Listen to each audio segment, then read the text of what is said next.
নাটসকে বাদাম।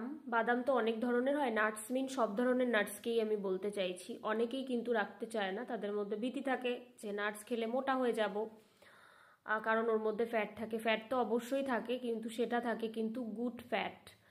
আর ফ্যাট আপনি নিচ্ছেন, আপনাকে মাথায় রাখতে হবে যে ফ্যাট আমার প্রয়োজন।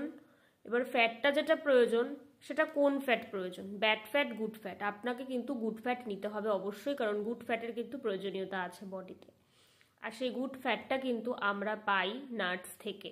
হ্যাঁ, সেটাকে যদি আমরা পরিমিত খাই, কোয়ান্টিটি মেনটেন করে খাই, তাহলে কিন্তু অবশ্যই সেখান থেকে আমরা গুড ফ্যাট পাই এবং সেটা স্বাস্থ্যের জন্য সত্যি বেনিফিশিয়াল। সবার প্রথমেই বলি, ফ্যাট নিয়ে যে ভীতিটা থাকে সেই জন্য আমি আজকে বলবো যে কোন নাটসের মধ্যে সব থেকে বেশি ক্যালোরি থাকে, কোন নাটস খেলে সব থেকে বেশি ক্যালোরি আপনার বডিতে যাচ্ছে।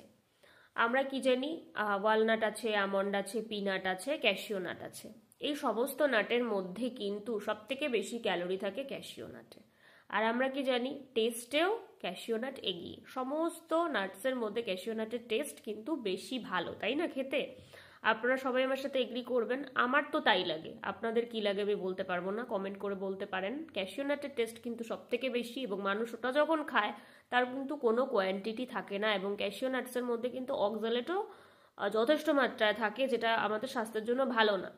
তার জন্য কি খাবেন না? অবশ্যই খাবেন, কিন্তু সেটা পরিমিত খেতে হবে, কারণ ক্যাশিও নাটসের মধ্যে ক্যালোরি অনেক বেশি থাকে। তাই অনেক সময় দেখা যায় যে ওবেসিটির পেশেন্টকে কিন্তু ক্যাশিও নাট দেওয়া হয় না, সেক্ষেত্রে আমন্ড বা ওয়ালনাটটাই কোয়ান্টিটি অনুযায়ী পরিমিত মাত্রা দেওয়া হয়। তাই অবশ্যই ক্যাশিও নাট খান, কিন্তু সেটা কোয়ান্টিটি বুঝে খান।